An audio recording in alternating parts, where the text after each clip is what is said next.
This guys, part 2 na nga pala tayo ng ating matinding road trip na natuloy tayo dito sa Tagaytay. So ito yung pinaka room na nag-rent tayo dito sa Cityland Hotel guys. So ayan, meron lang siyang kwarto dyan at meron siyang isang kama at meron siyang sa ilalim din na extra bed. And syempre, habang waiting tayo at magpahinga ngayong gabi, nood muna si Baby Alora ng kanyang paboritong pinapanood. So guys, dito kami staycation muna for the meantime dahil nga nag-overnight tayo. Dahil from lakad natin kanina doon sa Silang Cavite, dumiretso na tayo dito. So kinabukasan guys, ito pala yung pinaka balcony nila. So matatanaw mo dito yung Bulkang Taal. So medyo mahaba pala tong vlog natin na to guys kasi dire-diretso na tayo ngayong araw na to. So ito yung pinaka area mo from kwarto paglabas mo ng balcony. So ito yung makikita mo dito sa area na to. And ang kagandahan pa dito, tanaw mo kaagad dito yung Bulkang Taal. 'Di ba? So dito rin sa baba yung kanilang swimming pool. So pwede ka rin mag-swimming diyan pag may extra time pa. Pwede tayo mag-swimming. And syempre, kita mo rin diyan yung mga naglalakad dito sa malayo. So may kita mo yung mga naglalakad diyan na kapitbahay mo dito sa hotel na to. So sobrang layo niyan guys, pero abot na abot ng camera natin. So syempre habang waiting tayo, nag-breakfast lang muna tayo diyan. At the same time, after natin mag-breakfast, nag-check out na kami dahil tuwan-tuwa na si Baby Alora papunta sa Sky Ranch. So ayan, sa parking. So habang may nakita si Madam Chel na camera, nag-video muna siya. And syempre, lunchtime na guys, food trip muna kami dito sa Mang Jose. So may-ari pala nitong restaurant ito guys, walang iba kundi si Parokya ni Edgar. Okay? Or si Mang Jose. So ika nga, ito yung kanyang mga food trip. So umorder tayo dito syempre ng bangus. Tapos umorder rin tayo ng liempo. At the same time, umorder rin tayo dito ng chop suey nila. And syempre, umorder rin tayo ng kanilang ice cream. Para naman na sa ganun, matikman ni Baby Alora dahil favorite niya talaga yung ice cream. Kaya naman tuwan-tuwa siya nung nakita niya na at talagang gustong-gusto niya ng food tripin kaagad. And syempre, after ng masarap na food trip guys, medyo mahaba itong vlog natin na to. So dire-diretso na tayo dito papunta sa Sky Ranch and hanap lang tayo dito ng parking area para nang sa ganun, pwesto na natin kung saan tayo pwesto dito sa area na to. So pagbaba pa lang, kitang-kita mo na yung mga kabayo dito guys. Kaya dahil dito sa parking area nakalagay yung horseback riding nila sa gilid na yan. So makikita mo mga kabayo medyo gutom na gutom pa. Yan naman dito sa mga oras na yan, nagpapahinga sila dahil inabot na tayo dito ng 2 PM. So dito lang pala kami nagpark guys. Ayan. So perfect parking yung ating pwesto dyan. And syempre bago tayo makapasok dito sa Sky Ranch, kumuha muna tayo at bumili ng ticket dito sa kanilang booth. And after natin bumili ng ticket, syempre ibibigay mo yan dito sa pinaka-entrance nila at dito ka tatatakan sa kamay para nang sa ganun, anytime, anywhere, kung gusto mong lumabas, pwede ka rin bumalik. So, ayan. So, walang pila guys sa mga oras na to. Hindi ganun karami yung tao dito sa Sky Ranch. Kaya naman, tuloy-tuloy lang yung ating paglalakad at tuloy-tuloy lang yung ating matinding pasyal ngayong araw na to. So, ayan, sila ma'am, ang ating mga taga-tatak. Ayan, ibibigay lang natin yung ticket natin. And after nyan, tatatakan tayo, diretso na rin tayo sa pagpasok sa area na to. So dito guys, makikita nyo, pagpasok pa lang, talagang makikita mo na at ma-feel mo na yung ambience ng tinatawag natin na Sky Ranch dito sa Tagaytay. So ayan yung pinaka-entrance sila. So merong mga booth dito ng mga food trip, mga merienda, mga street foods dyan sa area na yun guys. And dito pa lang, so makikita mo na yung mga rides na pwedeng sakyan ng mga bata. So habang naglalakad tayo dyan, ayan, tuwan-tuwa na si Baby Alora dahil nakita nga niya yung malaking signage dyan ng Sky Ranch at marami dito mga naka-costume guys na iba-iba. Parang ito nga, ayan si Roots, diba? Ayan, naglalakad. Diba? So habang naghihintay ng kanyang mga fans, ayan. So, kumakaway din yan guys. Siyempre, dapat tuhulugan mo ng barya para mapagpa-picture ka dyan. So, ayan, marami pang iba. So, ayan. So, meron dito parang mga Super Mario. Ayan. So, nagpicture mga bata pero si Alora, takot na takot. Kaya naman nagpicture na lang sa amin si Super Mario. So, ayan, takot na takot si Alora dahil nga, ewan ko, parang ayaw niyang lumapit sa mga ganyan na mga naka-costume. O, ayan, no? Tingnan mo. O, diba? Parang lumalayo, sabi tuloy ni Super Mario. Sige na, ayaw pa rin niya. So, ayan, kaya sabi ko, sige, okay na yun, sir. Super Mario, si Luigi, ayan. So, tuwan-tuwa naman tayo dyan dahil after natin dyan, nakapagpa-picture na rin tayo. So, naglakad-lakad muna tayo dito, guys. Sa area na to, and kung makikita mo sa gilid, nandyan lang yung Vulcan Taal, guys, sa area na yan. So, medyo napakalapit natin sa area ng Vulcan Taal. So, pwede ka rin dyan maglakbay at maglakad-lakad. Siyempre, ito yung mga rides dito. So, iba-ibang rides ang makikita mo dito.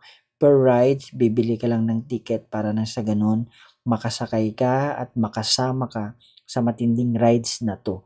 Kaya naman ang ginawa natin dito guys, bumili na agad tayo ng ticket, and after natin bumili ng ticket, syempre, na-ready na natin para nang sa ganun makasakay na tayo sa first ride na sasakyan natin. At sa first ride na to, sasamahan natin si Alora. So, ito yung tinatawag na Red Baron. 'Di ba? So, parang helicopter na maliit. Tapos, sasamahan mo dito. Siyempre, magbabayad ka rin kasi nga hindi pwede sa 3 years old na walang kasama.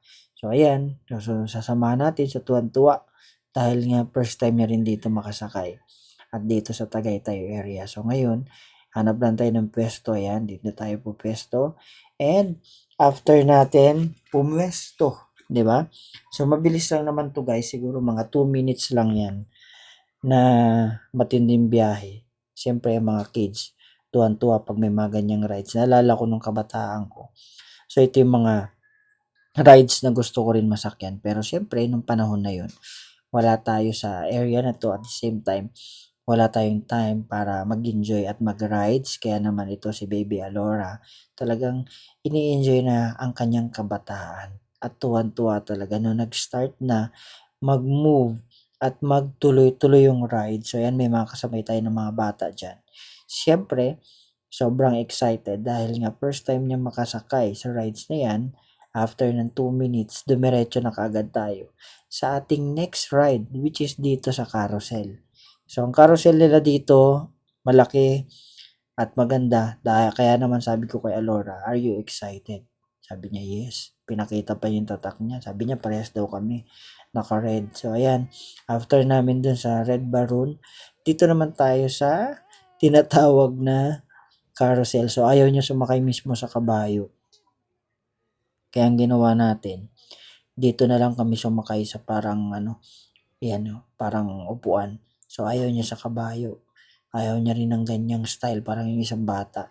So, ang ginawa namin, numupo na lang kami dito sa loob ng parang kalesa, ayan.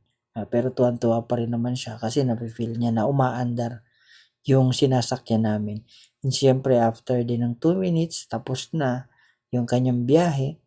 So, ayan, dito na kami guys. Lakbay ulit. And habang tinitignan yung mga iba't ibang rides, katulad na lang nito, sinubukan ko to nung nasa Hong Kong. Parang ayaw ko nang ulitin dahil maiiwan yung kaluluwa mo. And syempre ito, na-try na rin natin tong tinatawag nila na zipline. So dito may zipline din guys. Ayan. So zipline pabalik at zipline papunta. So ayan no. So ito yung zipline na lang dito guys sa may Tagaytay area sa Skyrun. So nakakatuwa rin no. Kasi may enjoy mo rin talaga yung feeling na magzi-zipline ka dito sa napakataas din na area. Di ko alam kung ilang meters yan guys, pero sobrang taas rin yan. So, syempre, after namin ni Baby Alora, sila naman ni Mami ang magra-ride. So, ito naman yung kanyang pambatang tinatawag na bumper car. So, ayan, sasakyan nila yan. So, iga-guide lang niya yan kasi syempre, hindi pa siya marunong mag-drive. So, ayan, tuwan-tuwa naman sila dahil dito sa area na to, ito yung pinaka-entrance. Diyan ka pwedeng umikot-ikot. So ito yung baby car bumper. Okay, so yan. Diyan lang sila guys, paikot-ikot lang sila dyan hanggang maubos yung time ng kanyang sinasakyan. So ayan, binidyohan ko rin siya sa kanyang cellphone dahil para na sa ganun, meron din siyang copy ng video. So after namin dyan, dire-diretso lang ang kanilang pag-i-enjoy. Dahil after namin dito guys, so dito naman kami naglalakad-lakad sa gilid ng mga halaman, nakita yung view ng Taal. And syempre, mapapansin mo dyan, kitang-kita mo dito kung gaano kaganda yung nature guys. So sobrang saya, excited at nakakatuwa. We have a winner. Play na kayo, play na!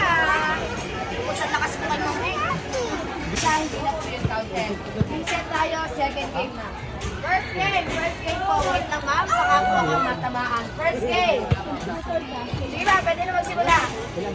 Ayaw, isa pa pala. Next ma'am. Isa pa ma'am. Okay po, pangalawang game. Ina. Isa pa ma'am.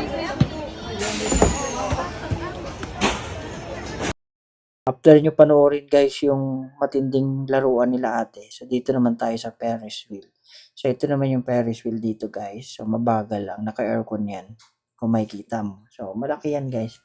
Talagang mataas na mataas. Naka-aircon yung Ferris wheel na yan. At the same time, 650 pesos yung bayad sa rides na yan. Kada isang tao. Yan ang good thing.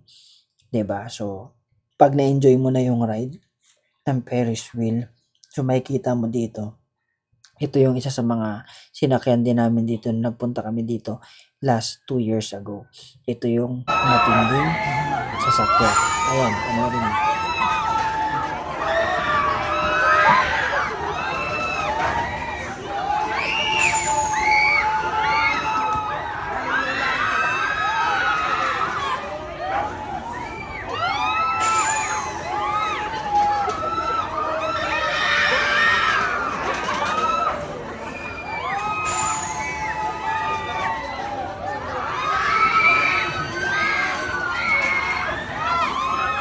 Dami natin mga fans dito, oh. Ayan, oh.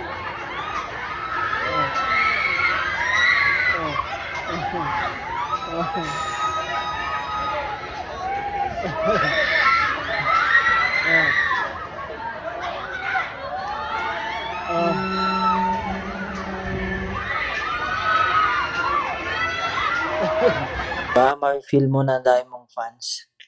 Ayun pala yung parang ayaw ko na rin ulitin kasi parang naiiwan din yung kaluluwa mo. So after namin ng mahabang enjoyment, syempre, lumabas na kami at naglakbay-lakbay, naglakad-lakad dito ulit sa labas, papunta ng parking. Dahil after nito, diretso na rin kami biyahe papuntang Quezon City, UP Diliman. Ang ganda pala nito guys sa gabi, oh. Tinan mo. So ayan, may ilaw-ilaw yung Ferris wheel nila sa gabi. At ang liliit na talaga tignan yung mga pinakasaksakyan ng Ferris wheel, no? So dito sa area na yan. So ang ganda rin tignan pag gabi pala. At mag-enjoy ka rin pa rin pag gabi compare sa umaga. Kasi sa gabi, mas kita mo yung mga city light. Lalo na pag nakasakay ka ng Ferris wheel. So ayan guys, thank you sa panonood. See you soon. And after this, we're going back to Quezon City. So hindi na matraffic. Nagpatila lang tayo ng traffic. Pero pagdating ng Eastwood, inabot pa rin tayo ng traffic. Kaya ano pang hinihintay nyo? Subscribe, follow, and like yung page na to. At the same time, para na sa ganun, marami ka pang video na mapapanood sa mga susunod na araw, susunod na panahon. Dahil ito lang ang pinakamatinding sure ball na negosyante. Thank you and God bless. Bye-bye.